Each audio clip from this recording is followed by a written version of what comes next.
Amém. Saúdo, amada igreja, na paz do Senhor. Amém. Os irmãos podem se sentar. Aleluia. Graças a Deus, mais uma vez, mais uma rica oportunidade, mas os nossos corações já se alegraram nessa noite, porque Deus já falou conosco, Ele continua falando constantemente. Nós nos apresentamos já diante dele como pescadores, lançando rede. Nós nos apresentamos porque sabemos que sem Deus nós nada podemos. E ainda muito mais do que o ar que nós respiramos, nós precisamos de Deus. E Deus se faz presente, Ele é fiel constantemente. Graças a Deus por isso. Que nós possamos continuar na presença do Senhor e que Deus continue falando conosco. Vou tentar ser sucinto nas minhas palavras. Gostaria de meditar junto com os irmãos, já um tema recorrente, mas eu acredito, eu creio de que Deus quer falar conosco nesta noite, porque nós que estamos aqui é que devemos ouvir essa palavra. O tema é recorrente. Se faltaram muitos irmãos, mas quem está aqui é porque Deus quer falar. Amém. Aleluia. Assim como Ele falou no meu coração, eu gostaria de meditar juntamente com os irmãos. Amém? Para isso, eu gostaria que os irmãos abrissem vossas Bíblias no Evangelho segundo escreveu São Lucas. Evangelho de Jesus Cristo. Segundo escreveu São Lucas, no capítulo de número 8.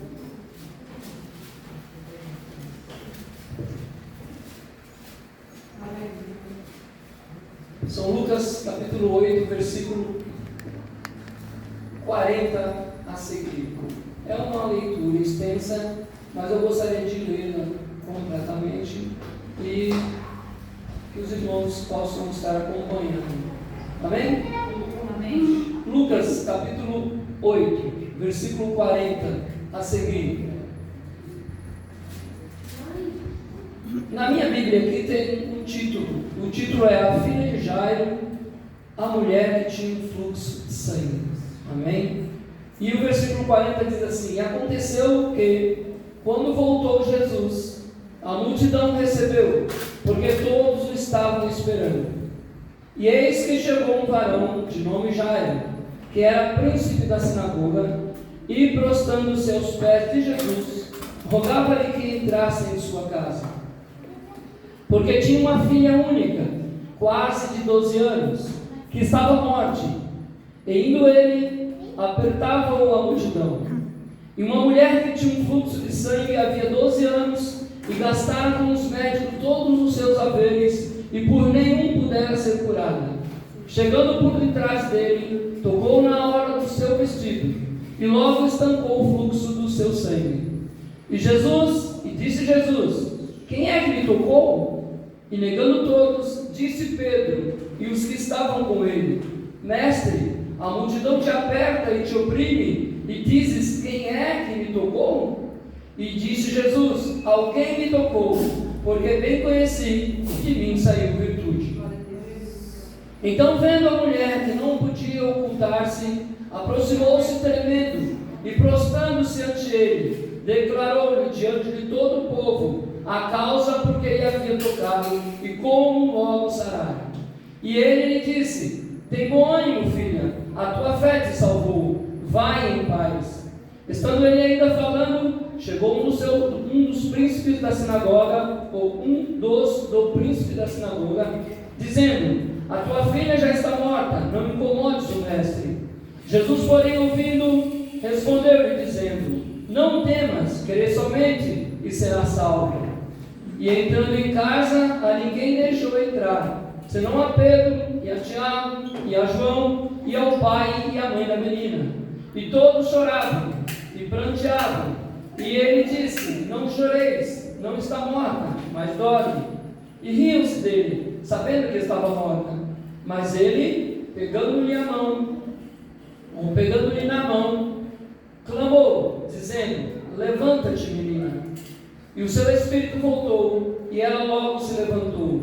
E Jesus mandou-lhe que lhe comer. E seus pais ficaram maravilhados. E ele lhes mandou que a ninguém dissesse o que lhe havia sucedido. Amém? Amém. Boa é a palavra do Senhor. Graças a Deus, irmãos. Essa passagem é uma passagem conhecida. É uma passagem ocorrida no ministério de Jesus. E de antemão, nós temos informações dessa passagem nos evangelhos de Mateus, nos evangelhos de Marcos e no evangelho de Lucas. São 3 evangelhos que trazem com as suas palavras a mesma história. E as informações que nós vamos passar nesta noite está contida nesses 3 evangelhos. Eu tomei por base o evangelho de Lucas e nós vamos estar acompanhando. Eu creio que os irmãos já conhecem essa passagem. Mas o que eu gostaria de meditar, e se nós fôssemos dar um título a essa mensagem, ela se chamaria Usando o Tempo Sabiamente. Usando o Tempo Sabiamente. E eu gostaria de ler como introdução, pequenos versos que diz assim, de autor desconhecido: há tempos eu ando sozinho, nem Deus tem estado do lado. Há tempos eu ando perdido, logo após ter me encontrado. Há tempos para tudo na vida. Qual tempo tens optado? Pois, na pressa de recuperar o tempo perdido, temos perdido todo o tempo ganhado. Aleluia, Deus. Baseado nesses pequenos versos que é de autor desconhecido, que nós não possamos estar nos colocando como autor desses versos, mas que o nosso tempo seja usado sabiamente. Irmãos, meditando nessa passagem, Jesus estava no seu 2º ano de ministério, voltando da terra dos Gadarenos, onde ele havia expulsado o demônio de um homem que vivia sem Deus e vivia nos túmulos.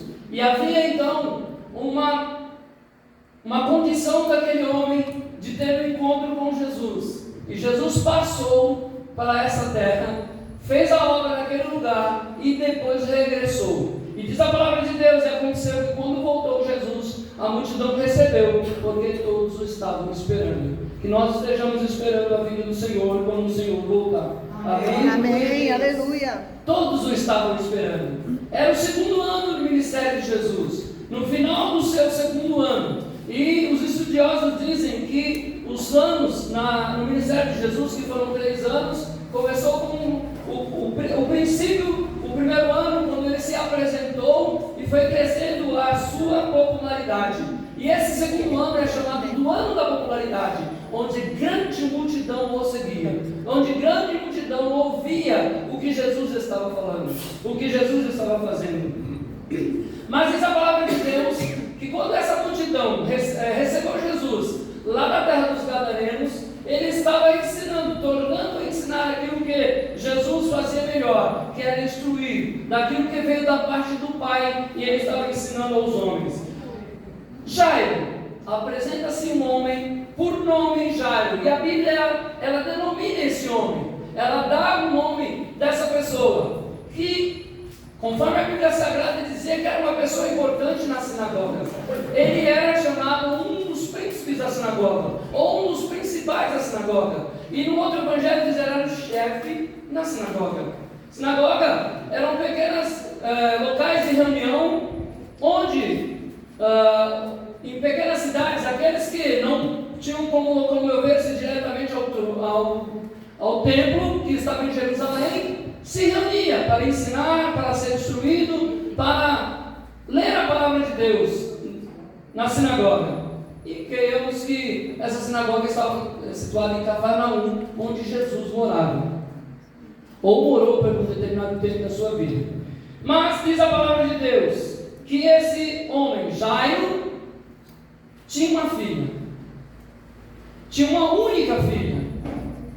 Na passagem que nós lemos em Lucas diz que tinha quase 12 anos, mas Marcos afirma de que essa menina tinha 12 anos. Tinha 12 anos já completos. E por que Jairo é apresentado nessa história? Por que ele se aproxima porque ela estava enferma, a sua filha estava enferma. Estava com uma enfermidade que a Bíblia chama a morte, estava moribunda e estava para morrer. Havia uma necessidade premente na vida de Jairo por causa da sua filha, e ele se aproximou de Jesus. Jairo foi ter com Jesus. E é interessante, irmãos, que Jairo foi ter com uma pessoa certa que poderia resolver o seu problema. Às vezes nós nos locomovemos até em distâncias maiores, buscando solução, onde nós não iremos encontrar a solução para o nosso problema, para a nossa dificuldade, para a nossa doença, para a nossa enfermidade. Mas Jairo foi diretamente a pessoa certa. E nós vemos na palavra de Deus que ele cria, ele acreditava, e não nessa passagem, mas eu creio que em Marcos, diz a Bíblia Sagrada que Jairo se aproximou de Jesus e direcionou Jesus: olha, você vai na minha casa, ora por ela, põe a mão e ela vai ser curada. Ele estava direcionando a Jesus, porque ele tinha fé de que iria acontecer o milagre. E o que nos destaca neste momento é que ele procurou a pessoa certa. Amém? Amém. Pulando alguns versículos, diz que alguém da casa de Jairo se aproxima e diz assim: olha, Jairo, não incomodes mais o mestre. Não incomodes mais o mestre. E aqui eu faço um parênteses. Será que era um incômodo para Jesus? Será que era um incômodo para Jesus solucionar o problema da vida de Jairo? No outro evangelho diz assim: não importunes o mestre. Será que era uma importunação para Jesus? E trazendo para nós aqui, nós podemos afirmar de que Deus sempre está pronto a nos ouvir. Deus está pronto a ouvir a nossa súplica diante dele. E de maneira nenhuma isso era um incômodo para Jesus. De maneira nenhuma estava fazendo com que Jesus se atrasasse naquilo que ele estava fazendo. De maneira nenhuma. Mas aqueles homens, para eles, por que eles disseram para Jairo? Aqueles homens, ou uma passagem que diz que foi somente um homem que disse assim para Jairo: não importunes mais o mestre. Por quê? Porque a sua filha já morreu. Acabou-se. E a fé de Jairo? Jairo tinha fé, mas aqueles homens disseram: olha, não importunes mais, porque a sua filha já morreu. Aquilo que Jairo acreditava já morreu. Mas, continuando nessa passagem, ou continuando nessa história, Jesus, pulando alguns versículos, Jesus chegou na casa de Jairo. Aquelas palavras não fizeram efeito para a vida de Jairo. Por quê? Porque Jesus, olhando para Jairo e não fazendo caso daquelas palavras, disse assim: olha, não temas, crê somente. E ele chegou na casa de Jairo e disse àquela menina, a Bíblia diz assim que Jesus se aproximou e clamou, ou Jesus disse àquela menina: menina, levanta-te. E o espírito dela voltou, levantou-se imediatamente, e Jesus lhe disse que dessem de comer. E essa notícia se espalhou, mesmo que Jesus disse para os pais: olha, não proclame a ninguém, mas todo aquele país ficou sabendo daquela ressurreição, porque todos já acreditavam que a menina estava morta. E quando Jesus chegou, já havia os pranteadores que choravam, os instrumentistas, já preparando para o sepultamento daquela menina. Mas Jesus disse: olha, não se preocupe, não chore, porque ela não está morta, mas ela vive. E ele, pegando na mão da menina, disse: levanta-te. E a menina se levantou. E a fama desse acontecimento correu por toda aquela terra. Amém? Voltemos, irmãos, novamente, contando agora a história de uma certa mulher. A Bíblia diz: uma certa mulher. A Bíblia não dá nome para essa mulher. Somente diz assim: uma certa mulher que sofria de uma hemorragia, que sofria de um fluxo do seu sangue. Sofria traz a conotação de sofrimento, aquela mulher tinha um sofrimento na sua vida.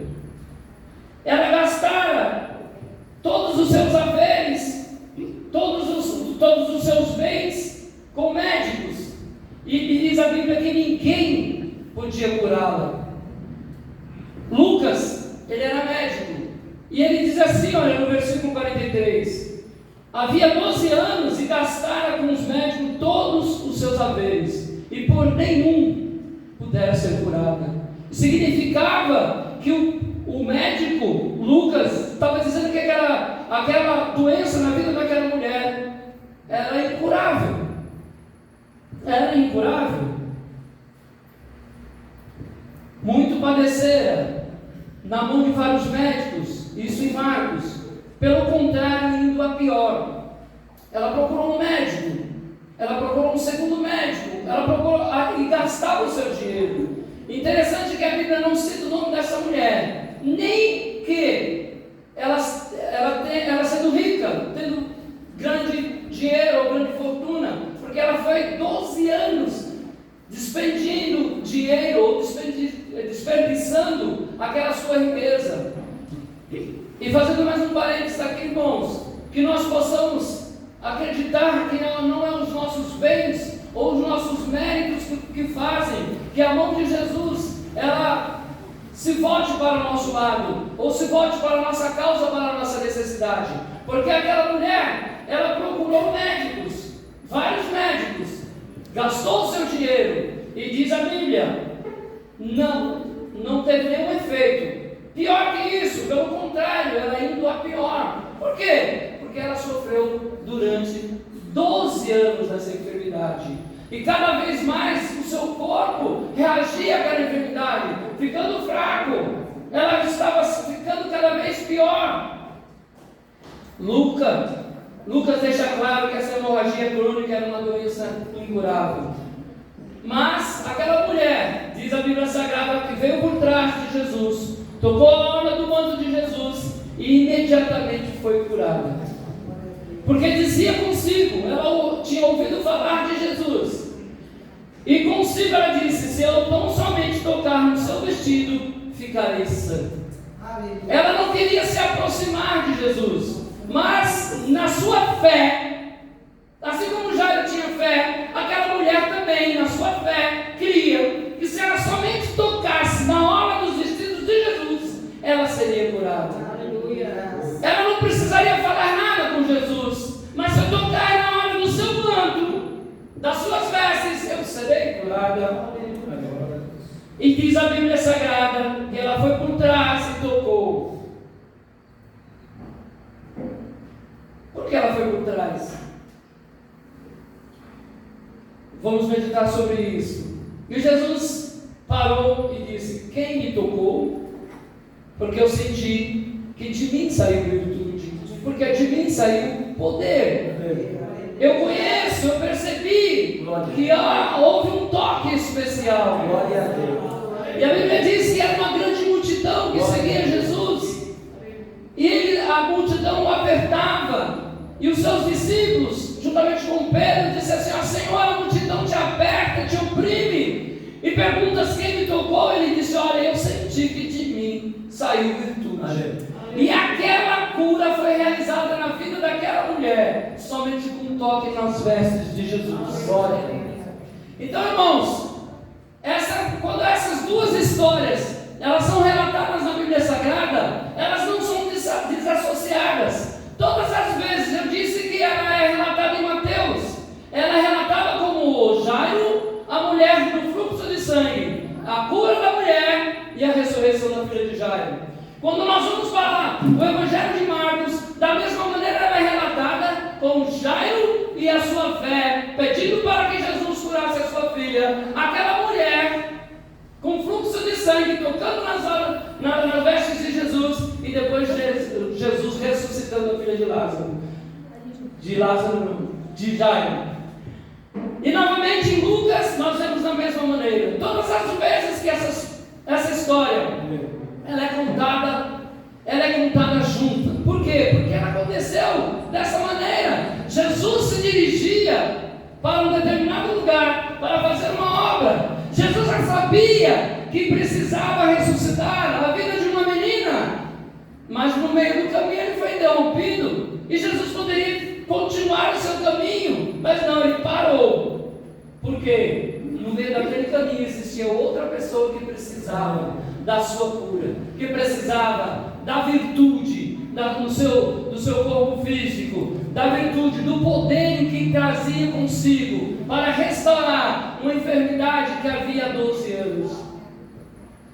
E não, então, na sequência, nós podemos dizer que Jairo falou com Jesus, Jesus o seguiu, a mulher lhe tocou, foi curada. Jesus parou, falou com a mulher, e da casa de Jairo vieram com ele alguns que diziam: não perturbe mais o mestre. Jesus animou Jairo e prosseguiu, escolheu alguns, testemunhou aos presentes, falou à menina e ressuscitou-a, e falou aos seus pais. Essa é a sequência. Por que eu estou falando dessa maneira, irmãos? Porque há uma coisa que liga essas duas histórias. Há uma coisa que liga essas duas histórias. Os irmãos podem perceber que o que liga essa história é algo que existe na nossa vida somente. Porque Deus, Ele não tem a contagem do tempo como nós temos. Deus é o Senhor do tempo. E o que liga essas duas histórias é o tempo. E o que Deus quer falar conosco nessa noite é que nós devemos usar sabiamente o nosso tempo. Porque, irmãos, no Salmo de número 90, versículo 4, diz-nos assim: porque 1000 anos são aos teus olhos como o dia de ontem que passou, e como a vigília da noite. O Salmo diz: porque 1000 anos. O salmista se dirigindo a Deus diz assim: porque aos olhos de Deus 1000 anos. Nós não podemos nem calcular isso, porque nenhum homem viveu 1000 anos, nenhum homem. Mas o salmista diz assim: que para Deus 1000 anos, aos olhos de Deus, é como o dia de ontem que passou, é como a vigília da noite, porque tudo está nas mãos de Deus. Vamos abrir no Salmo 90, há um versículo que fala sobre a eternidade de Deus. O tempo não existe para Deus. Salmo de número 90 diz-nos assim: reduzes ao homem a destruição, e dizes: volvei, filhos do homem. Por quê? Porque o homem volta ao pó. O homem tem tempo determinado, tempo limitado aqui na terra. Ele volta ao pó. Mas no versículo anterior diz assim: antes que os montes nascessem, ou que tu formasses a terra e o mundo, sim, de eternidade a eternidade tu és Deus. Deus é de eternidade a eternidade. Não existe tempo para Deus. Deus conhece todas as coisas que foram fundadas lá no início de toda a eternidade, e conhece aquilo que está além do que nós podemos imaginar. A nossa vida é eterna, a nossa eternidade. Ele já é Deus. Aleluia, Deus. Então esse tempo que Deus está falando conosco, irmãos, é porque é precioso para nós, para a nossa vida. Pedro diz na sua segunda carta, no capítulo 3, versículo 8, ele diz assim: mas amados, não ignoreis uma coisa, que um dia para o Senhor é como 1000 anos, e 1000 anos é como um dia. É assim que Deus se apresenta. Um ano é um dia, e um dia é um ano. 1000 anos é como um dia, e um dia é como 1000 anos. É isso que é para Deus. E o que é interessante, irmãos, que o homem que viveu mais tempo aqui na terra, que foi Matusalém, ele viveu 969 anos. 969 anos para Deus não é nem um dia. Não é nem um dia. Então o homem que mais viveu aqui não viveu um dia para Deus. Então quanto é precioso o nosso tempo. Quanto é precioso.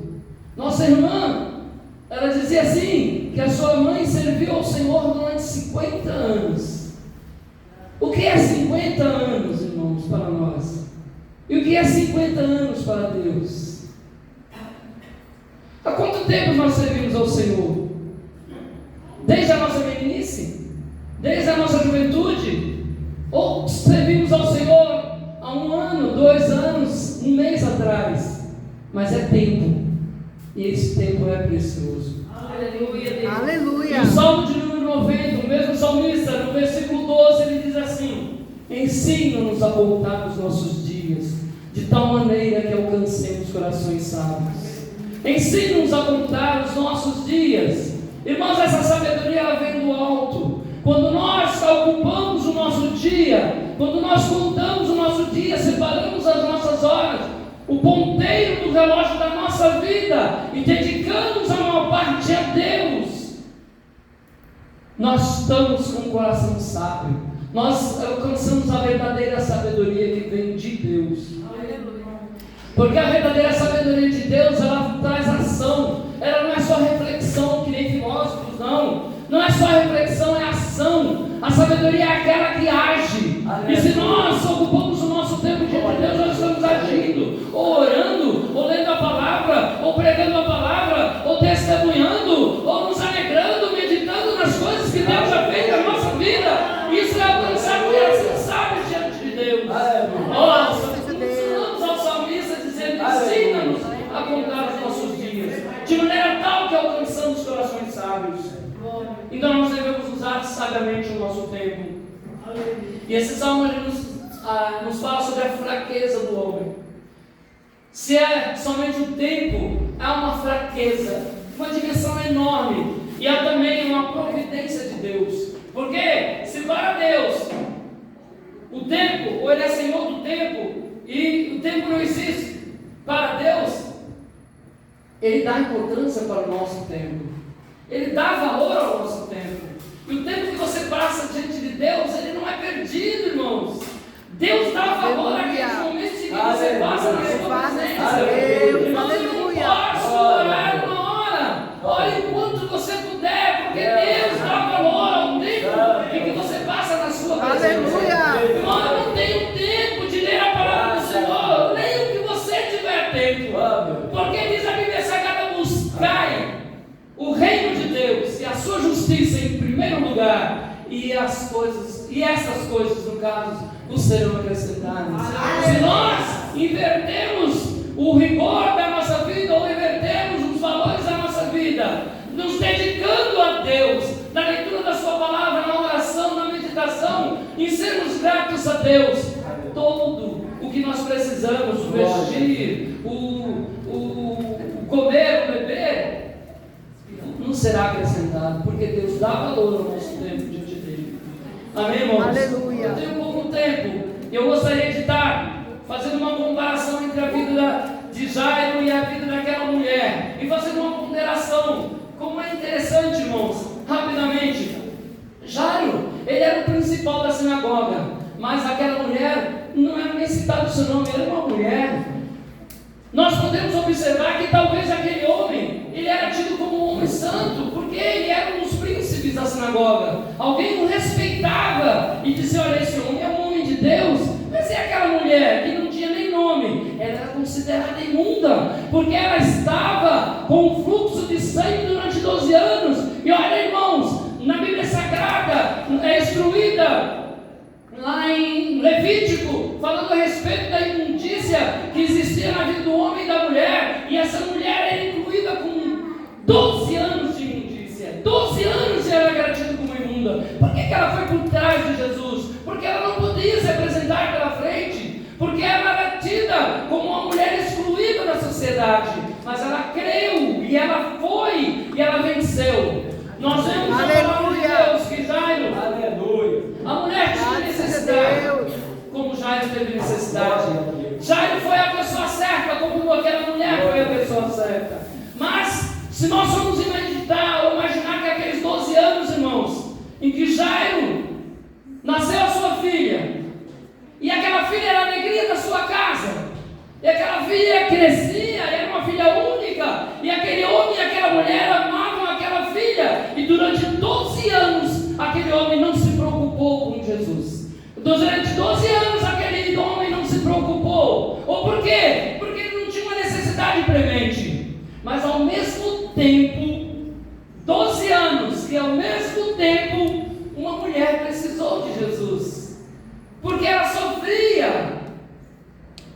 mas ela procurou as pessoas erradas durante esse tempo. Era ao mesmo tempo 12 anos de crescimento, de alegria para Jairo, mas 12 anos de sofrimento para aquela mulher. E diz a Bíblia Sagrada que Jairo, quando sentiu necessidade, ele foi até Jesus e disse: nele está a solução. E aquela mulher, depois que gastou todo o seu dinheiro, não, irmãos, não importa o que nós tenhamos, e novamente eu repito, não é por méritos humanos, mas aquela mulher também foi até Jesus quando acabou o seu dinheiro, e ela foi até Jesus. E diz-nos a Bíblia Sagrada, ou fazendo uma ponderação aqui, os irmãos podem dizer assim: olha, já não tinha necessidade de Jesus porque Jesus ainda não tinha se manifestado. Verdadeiramente, mas Deus conhece todas as coisas, e não foi por acaso que Deus uniu aquelas duas histórias naquele momento, porque aquela mulher, ela podia procurar Jesus em outro momento. Se ela morava em Cafarnaum, Jesus morava em Cafarnaum, mas não foi naquele momento, foi no meio daquela grande multidão. Ela podia ter dito assim: olha, tem muita gente, eu tenho vergonha, eu sou considerado imunda, eu não posso ir agora. Mas não, é naquele momento, no meio da multidão. Olha, o principal, Jesus está indo para onde? Para a casa de Jairo. Ela certamente conhecia Jairo e dizia assim: olha, eu não posso ir agora, porque Jesus tem uma missão a cumprir na casa de Jairo. Mas ela creu, ela acreditou e ela foi. Oh, Pai. Diz a Bíblia Sagrada que Jairo, nós podemos comparar assim, que Jairo era maior e aquela mulher menor. Deus não faz acepção de pessoa. Quem seja maior ou menor, não sei, mas Deus não faz acepção de pessoa. E olha, irmãos, Jesus não disse assim: olha, mulher, espere um pouquinho porque eu vou atender o maior. Não, ele atendeu a menor primeiro, para depois atender o maior. É assim que Deus faz. Louvado seja o nome do Senhor. Os dois tinham fé.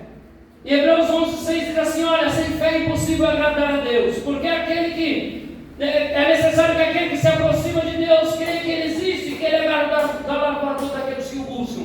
Irmãos, você não vai perder tempo em buscar o Senhor, porque Deus tem uma recompensa para aqueles que o buscam. Aleluia. E a Bíblia diz assim: olha, aquele que se aproxima de Deus acredita que Deus existe, ou seja, que Ele é Deus verdadeiro. Ele não é um Deus, Ele é o Deus verdadeiro. E Ele traz recompensa na sua mão. Adorando.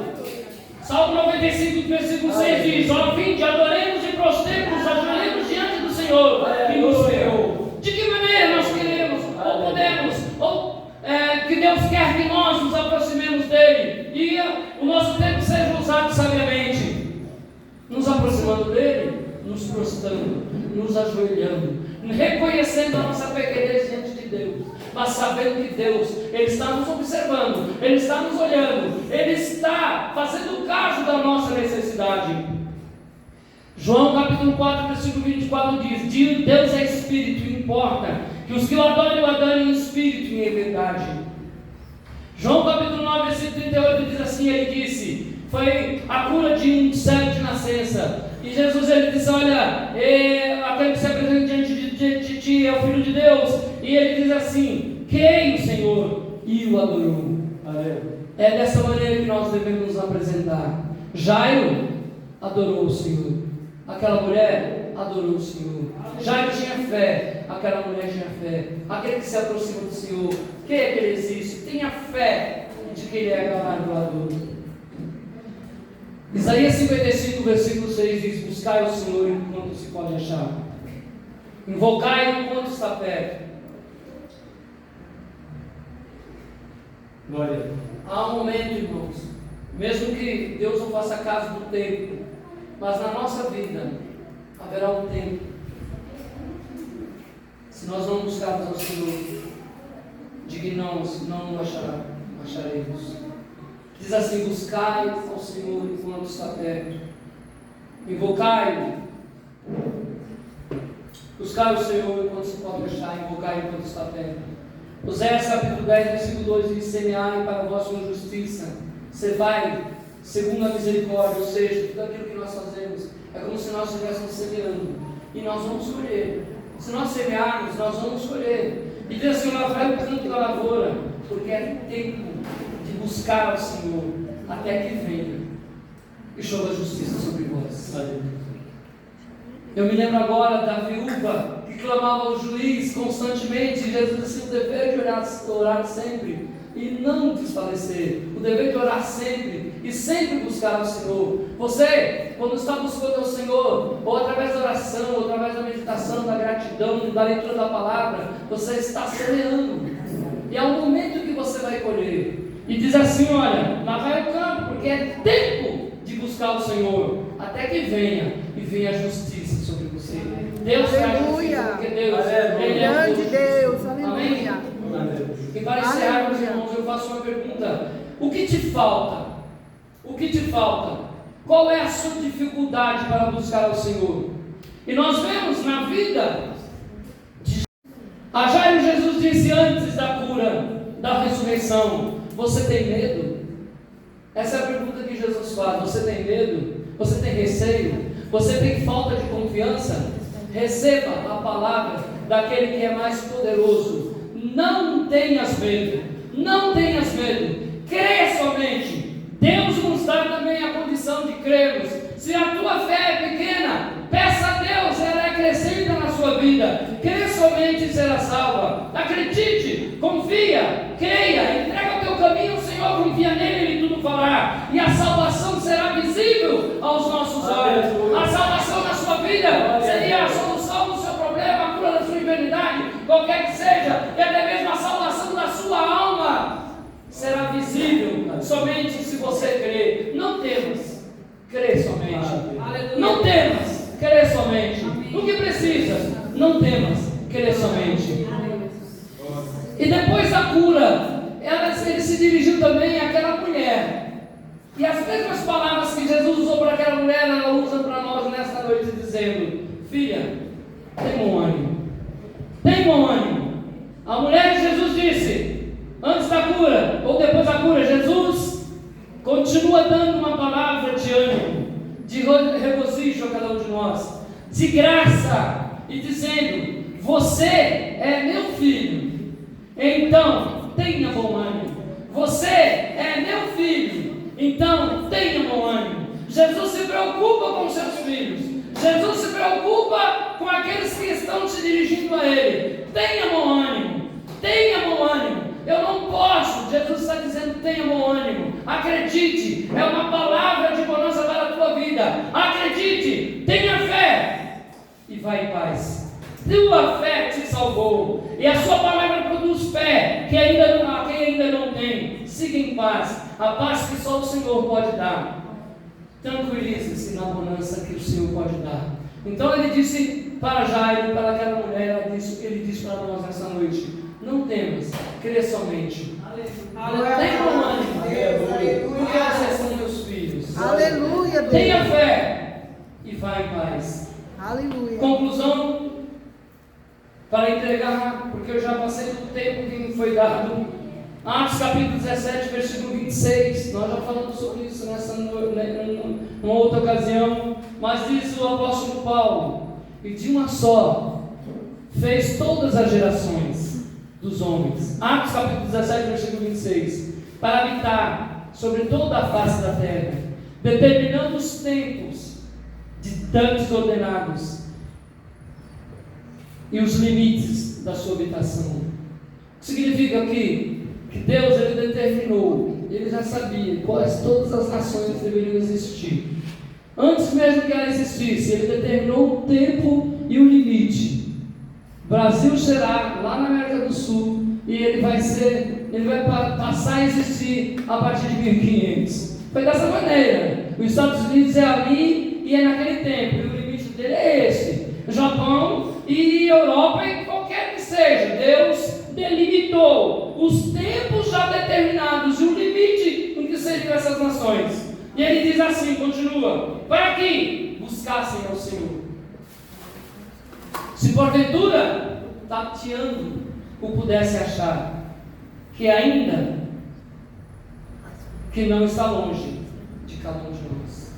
Então Deus está ao nosso lado. Deus está perto de nós, ainda que nós não podemos observar com os nossos olhos visíveis e carnais, com os olhos da fé. Creia, Deus está ao teu lado. que está bem pertinho de Aleluia. você. Fale com Grande Ele. Deus. Diz a Bíblia Sagrada, e nós já cantamos hoje falando assim, que foi nos dado um novo e vivo caminho. Tenha a ousadia de se apresentar diante de Deus. Olha, Deus maravilhoso que nos dá essa ousadia, que nos dá esse privilégio de adentrarmos à sala do trono e falar diretamente com Ele. Mas juntamente com o salmista nós possamos usar sabiamente o nosso tempo. E ele diz assim: olha, ensina-nos a contar os nossos dias, para que alcancemos corações sábios. Amém. Aleluia.